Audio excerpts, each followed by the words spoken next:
नमस्कार मंडळी. आज केली होती मुंडी आणि पायाची रस्सा.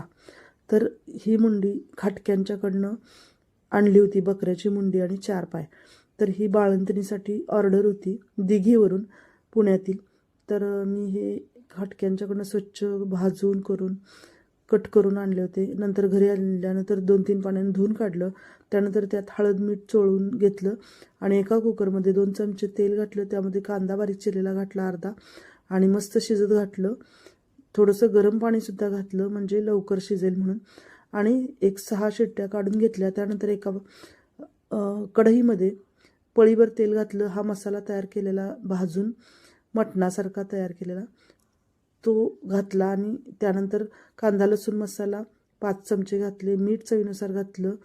त्यानंतर हे सर्व रस्सा तयार करून घेतला आणि कोथिंबीर घातली वरून. त्यानंतर अशाच पद्धतीने मी मेंदूसुद्धा तयार करून घेतला. व्हिडिओ आवडला तर व्हिडिओला लाईक करा, नवीन असेल तर सबस्क्राईब करा. आणि ही ऑर्डर त्यांना खूप आवडली. धन्यवाद. पुन्हा भेटू पुढच्या